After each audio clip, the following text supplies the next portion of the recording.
I'm doing. I'm going to bring this. I do have to follow a recipe though, so I don't really know what I'm doing. Okay, and then we're going to do about maybe 2 tablespoons of lemon juice. And let's go ahead and keep those over. We'll keep track of what we've already used. So we got our lemon juice, our soy sauce. We're going to add into that some rosemary, because obviously we're making a rosemary dressing, right? Correct, everybody? So here we go. Let's pull this. There we go. Let's pull out some rosemary. Now, taking rosemary off of the branch, pretty easy thing to do. Just follow my direction. So you're not going to grab the bottom, you're going to grab the top, and you pull towards you. Just hold on to that, and all that rosemary just falls off, okay? Really simple thing to do. And then that top portion, you can usually break that off. The branch up there is pretty soft, so it's okay with me if that goes into my dressing. It's the part down here that's like a piece of wood, that you don't want in your dressing. The top part, perfect. I've got a lot of my cooks and I, back in the day, you'd see us all day long with these in our mouth because it gives a nice flavor. And we didn't have to brush our teeth because we had such good breath, because we had rosemary breath. That's a joke. That's for my dentist. I was letting my dentist know why my teeth are falling out. Okay, so now we've got our rosemary, and we're just going to chop. So we use our knife technique. Look at those fingers like that. And we just use that so the knife will hit against our fingers, and it'll make it very easy to chop it. Look at there. Really no problem at all. So simple, quick and easy. All right, we don't have to, since this is going to go in a blender, we don't have to chop it up too fine. If you're going to do this by hand, you might want to chop it up a little more than what I did there, but that blender is going to take care of. Those blenders have those blades in there, and they're ready to chop rosemary. Okay, we're going to add a little, you could do shallots, or we're going to add some onion to this. So we're going to do about 1/4 of an onion. So I cut that into 3 pieces, I guess. And oh, I forgot to bring something for my, oh, there we go, for my compost. How could I forget my compost? All right, so this onion, once again, we don't have to chop it completely. We just get it nice smaller pieces, and we'll pop that into our nice little blender there. Throw all these pieces in there. Okay, and let's see, what else can I put? I can put a little bit of thyme. We're going to put some dry thyme.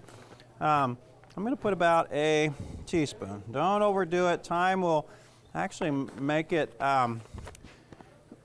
be too strong. The flavor is way too strong if you put too much in there. So be careful with your thyme, and the thyme you have on earth, be careful with that too. All right, and then we have some red wine vinegar. And so with that, we'll go, notice I smell everything, 1/4 cup. Just want to make sure everything's okay. And then the last thing before I start adding oil is an egg. And that egg will keep it, is what we're going to do to, oh, there it is, to emulsify it. Okay, so I'll get that on there. I'll turn it on. Really get it going.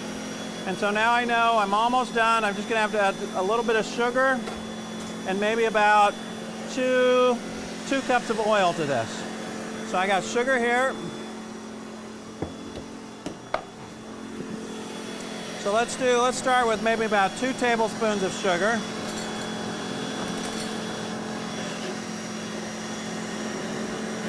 There we go. 1 tablespoon. Let's go 3. 2.5. All right. That's loud. I can't take much of that today. Okay, so I've got everything ready except for the oil. So the oil, I'm going to pull up. We have a little bit of an olive oil blend. This is a 75-25, so 75%. Which one is this? This is just like a salad canola oil, and then 25% of it is olive oil. So you get a nice blend. It's not as expensive as if you use completely olive oil. So it's a good trick when you're in the food business. That's how you can cut back on some costs instead of using all olive oil. You blend it with some other lesser expensive oil. Okay, next thing we do, we're going to emulsify. So what that means is we're going to pour it in slowly. We're not going to go too fast. We'll start a little dribble at a time, just like that.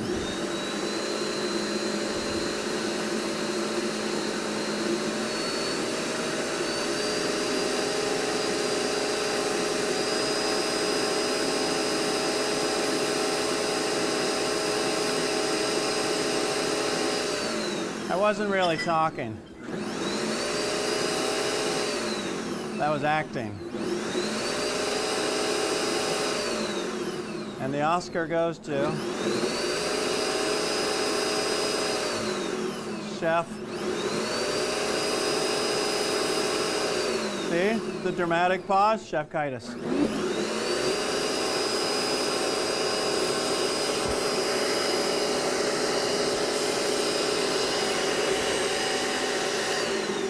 I can't wait to watch that later. Okay. I'd like to thank the production crew. All right, now see, now we're nice and thick. Look at that. That's just where we wanted it. So what I'm going to do now is taste it and make sure that we have all the, oh man, that's good. The seasonings are near perfect. There's a little southern talk for you. So I put in a little bit of pepper there, coming in with some salt, because this has no seasoning of such saltiness. That made absolutely no sense. What did I do with that lid? Oh, right there. It's a common problem in my kitchen, is me misplacing things right in front of myself.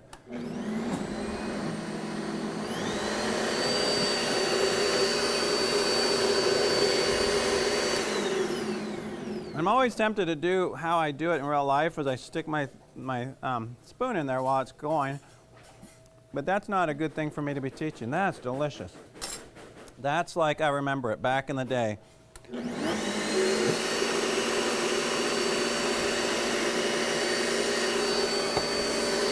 All right, so look at there. That's just exactly the consistency we want to on that, because what that's going to do now, that's going to really hold to the lettuce once we dress the salad. So it's going to hold on to the lettuce. It's not going to like kind of slide off and go to the bottom of your bowl.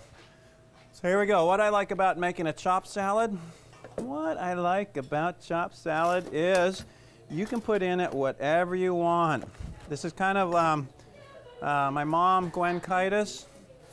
My mom, Gwen Kitus, she used to keep in the refrigerator all these little jars of things, and she called her must-goes. They must go. And so every time I came home, she would make this gourmet meal out of like 20 jars out of the refrigerator and the freezer. So Gwen Kitus, miss you so much. Thank you for your must-goes. That's pretty amazing. So that's one thing that I've carried with me all these years. And my sisters and brothers, we all love our must-goes. I don't know how I got on that. What was I talking about? Anybody remember? I guess it don't matter. Don't matter. All right, there we go. What we're talking about is using things up. So you look in your refrigerator and say, oh, look, there's some red cabbage. It's been sitting in there for a while. That's going to go in my salad. So let's cut off a piece. Let's chop it up, and we're going to do a chopped salad in tune. We're going to make sure that everything's chopped pretty much the same size, and we're going to add some color. We're going to add some prettiness, some crunch. We're going to add some different flavors. All right, look at there. Now we've got romaine. We got some chopped red cabbage. You know what we'll do? We got some onion here. And what we'll do with the onion is we're going to slice it really thin. So some of that's going to go in. Green onion would be really good. Slicing this really thin, that's the key right here. You want it nice and thin, not big chunks, but nice thin chunks. There we go. Let's see what else we got. Oh, I found some in my refrigerator. Look, Italian sausage. So now it really is an Italian chopped salad. It's not no imitation. This is the real thing. So this is already cooked. We just chop it up a little more. Looky there, and looky there. I know I watched one of my videos the other day, and I say looky there all the time. I don't know where that came from. Looky there. All right, what else we got? Oh, we've been rating our school lunches that come in here. The Wenatchee School District has done an amazing job with school lunches this year, so thanks, hats off to them. And when we have any left over, we repurpose whatever we have. And so we have some celery here, so that's going to go in to our chopped celery. Let me move that out of the way. I know that's not conducive. All right, so let's just make some celery sticks first. And then what do? We dice them, correct? Everybody remember? So we turn them. We go this way. We go that way. We go whichever way we want. All right, into the salad you go, monsieur. We got some broccoli here. Let's just chop those into smaller pieces. Yum. I love the broccoli. Broccoli and butter. Did you know if you go to Red Robin, yum, you get unlimited French fries, but also you can get unlimited broccoli, and that's what I always do. I love broccoli. The only problem with Red Robin, yum, that's in the advertisement. That's why we say it. When my daughters and I say Red Robin, we always say yum. It's that subliminal thing. But what the thing is, if you order broccoli, I guess not many people order broccoli at Red Robin. Yum. So it takes a while. When you order more French fries, they bring them right out. If I say, hey, can I get more broccoli? And they say, sure. And an hour later, when you're ready to go home, they come out with some steamed broccoli. But, hey, it makes my night because I don't get out that often. Okay, so now we have cabbage, red cabbage, green cabbage. Let's see. Oh, I've got some capers here. I'm acting like I'm just finding this stuff on my table when it was actually placed here by my production assistant, which is me. Whoop, there we go. Sprinkle some of those. I love capers so much. Probably on my list of favorite foods, caper berries. That's that thing that I always talk about, the thing I'm asked for if I'm sitting on the, if I'm going to the electric chair, and the last thing I ask for, which I probably shouldn't be talking about because I'm no time soon going to no electric chair, but don't you always think about what would be your last meal? Well, it would include caper berries. Love caper berries. So, but don't worry, I'm not going to the chair anytime soon. All right, that I know of. So it's got some olives, some green olives. Often you can do, if you have black olives, I love black olives. I love green olives. As a child, I hated olives more than anything. And as I grew up, I like to say as I matured, but people always correct me on that. Then they say, as you got older. I said, what do you mean? Okay, so we got one last thing. Look at there. I had some carrots, didn't I? Well, I'll grab this one. And these are the ones we always have these at home. And we buy them. Yes, you may use those potatoes. Look at that. I've got them trained.